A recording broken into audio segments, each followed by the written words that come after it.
Welcome back to the follow-up to my worst viewed video, the making of the ridiculous remote-controlled boat. It starts out with this $2 thrift store find, which gets combined with the typical remote-controlled boat parts, typical parts for any remote-controlled vehicle, and 3D printed parts that I have designed and printed myself. The craft is powered by a nearly half-horsepower brushless motor and is fed from a 3-cell lithium polymer battery. The steering is handled by a 9-gram Metal Gear servo, and the whole thing is being held together with hot glue, meaning that anybody can build their own if they really wanted to. The parts list is in the description, but enough waffle. Let's get on to the action.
So what'd you think?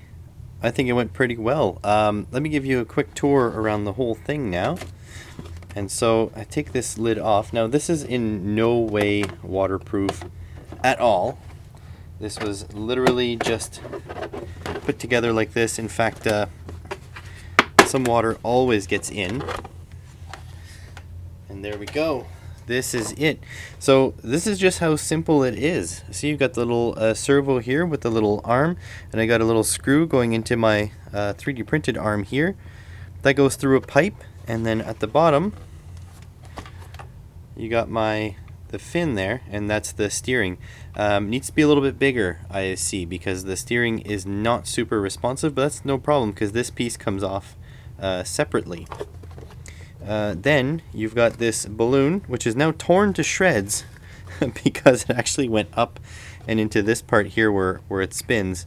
So that balloon has the radio receiver in it, so it does all the listening from the commands from the controller there.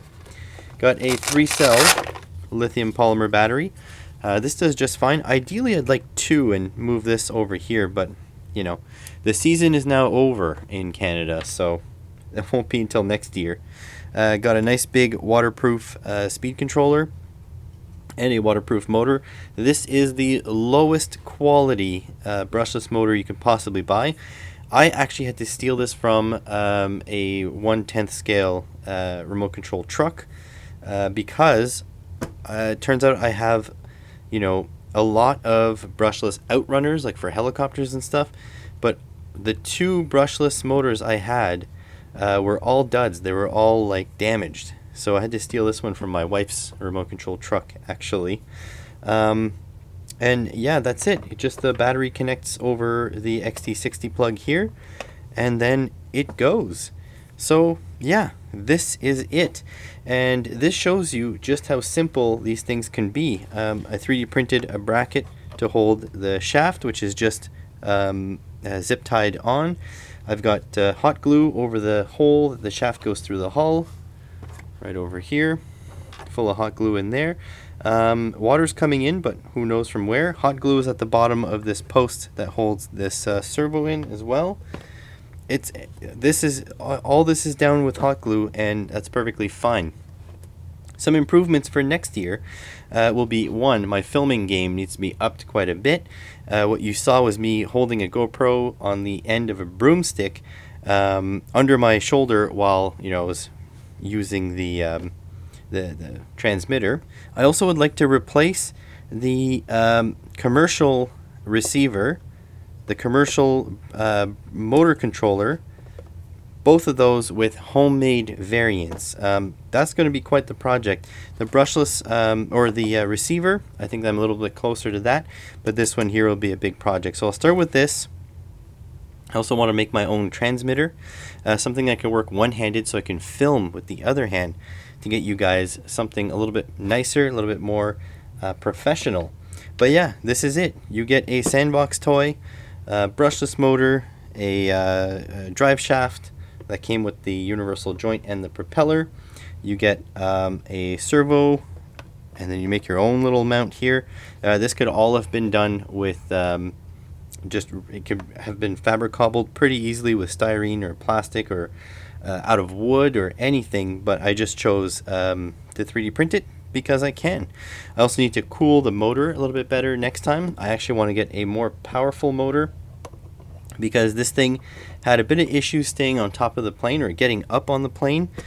So bigger motor in the future, maybe a 4-cell lipo instead of a 3-cell. And yeah, I think this project was lots of fun. If you agree or if you have any improvements, stick them in the comment section below. I will answer each and every one of you guys. But this is the big RC project for the summer. So I really thank you guys for watching.